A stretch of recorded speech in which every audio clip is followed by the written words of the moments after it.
ഇതിപ്പം സിനിമയ്ക്കാണെങ്കിൽ ഒരു തരം കാഴ്ചയാണ്, കോസ്റ്റ്യൂംസിനാണെങ്കിൽ അതും ഒരു തരം കാഴ്ച. ഒരു തരം കാഴ്ചകളുടെ ലോകത്താണ് നമ്മളുള്ളത് പൊതുവെ. അപ്പൊ അതിൽ നിന്ന് രണ്ടാമതൊരു തരമോ മൂന്നാമതൊരു തരമോ കാഴ്ചകളുള്ള ആ ഡൈവേഴ്സിറ്റിയെ പറ്റിയുള്ള ഒരു ലോകം നമ്മുടെ മുമ്പിൽ ഉണ്ടാവേണ്ടതുണ്ടെന്ന് എനിക്ക് തോന്നാറുണ്ട്. അത് നമ്മളിപ്പം എനിക്ക് ഓർമ്മയില്ല, ഞാനൊരു ഇതുപോലെ ഒരു ട്രാവലിംഗ് ഡോക്യുമെന്ററി ചെയ്യാനായിട്ട് ലോങ് ബാക്ക് പോകുമ്പോൾ ബോംബെയിൽ നിന്ന് കുറച്ച് ദൂരമേ ഉള്ളൂ. അപ്പൊ അവിടെ നിന്ന് ചെറുപ്പക്കാരൊക്കെ അവിടെ പോയി വർക്ക് ചെയ്തിട്ട് അവിടെ നിന്ന് തിരിച്ചു വരുന്നത് എയ്ഡ്സുമായിട്ട്. അവരിതിൽ തിരിച്ചു വന്നിട്ട് ഇവിടെ എയ്ഡ്സ് ആണെന്ന് അല്ലെങ്കിൽ HIV പോസിറ്റീവ് ആണെന്നൊന്നും അങ്ങനെ വാക്കൊന്നും അവർക്കറിയില്ല, അവർ എയ്ഡ്സ് മാത്രം യൂസ് ചെയ്യും. അത് വരുന്നതോട് കൂടിയിട്ട് ഇവര് വീട്ടിൽ നിന്ന് പുറത്താക്കും. ഒരു പ്രത്യേക മുറിയിൽ ഒറ്റയ്ക്കായിട്ട് അങ്ങനെ ജീവിക്കുക, ആരോഗ്യം പരിചരിക്കുന്നു, കുറച്ച് ക്രിസ്ത്യൻ മിഷണറിമാരെ അവർ പരിചരിക്കുകയൊക്കെ ചെയ്യുന്നു.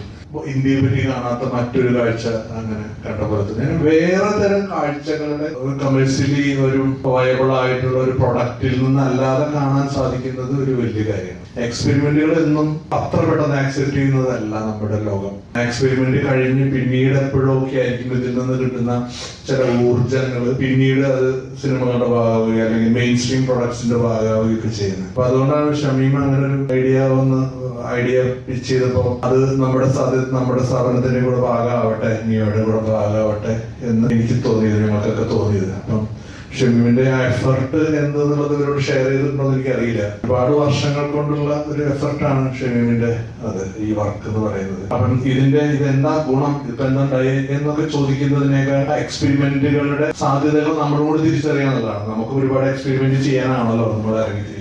ഒട്ടനവധി എക്സ്പെരിമെന്റുകളുടെ ഭാഗമായിട്ടാണല്ലോ നമ്മൾ ഇവിടെ ഇരിക്കുന്നതും ഇനി അങ്ങോട്ട് പോകേണ്ടതൊക്കെ. അപ്പോൾ ഒരു മേക്കർ എന്ന നിലയിൽ അല്ലെങ്കിൽ ഒരു ആർട്ടിസ്റ്റ് എന്ന നിലയിൽ ആർട്ടിസ്റ്റിന്റെ സാധ്യതകളെ നമ്മൾ അന്വേഷിക്കേണ്ടതുണ്ടെന്ന് തോന്നുന്നു. എന്തൊക്കെ വഴികളിലൂടെ നമുക്ക് അതൊക്കെ ഇപ്പൊ പെട്ടെന്ന് പഠിക്കുന്ന സമയത്ത് നമുക്ക് വേണ്ടി വരില്ലായിരിക്കും. മെയിൻ സ്ട്രീം ലോകത്തെ എങ്ങനെ മനസ്സിൽ കണ്ടിട്ടാണല്ലോ ട്രാവൽ ചെയ്യുന്നത്. പക്ഷെ അതല്ലാത്തൊരു ലോകം ഉണ്ടെന്ന് ഇവിടെ നിന്ന് തന്നെ അറിഞ്ഞിരിക്കുന്നത് നല്ലതായിരിക്കും തോന്നുന്നു. ആർവത്തിലാണ് ഇതിനെ പൊസിഷൻ ചെയ്യേണ്ടതെന്ന് തോന്നുന്നു. അപ്പം എല്ലാവരും പങ്കെടുത്ത എല്ലാവർക്കും അതിന്റെ അനുഭവങ്ങൾ കിട്ടട്ടെ. അനുഭവങ്ങൾ നിങ്ങൾ ചികഞ്ഞു നോക്കുന്നു വേണ്ട, അനുഭവങ്ങൾ അവിടെ ഉണ്ടാവും. അതിന് എന്തൊക്കെയോ നിങ്ങൾ കിട്ടിയിട്ടുണ്ടാവും. അപ്പം ഷമീമിന് സ്വാഗതം. കൂടുതൽ മുന്നോട്ട് പോകാൻ പറ്റില്ല.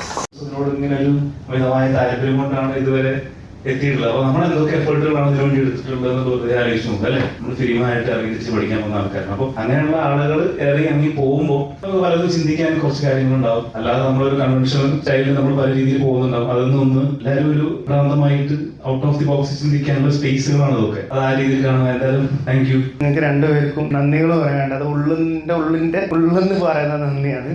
Thank you so much.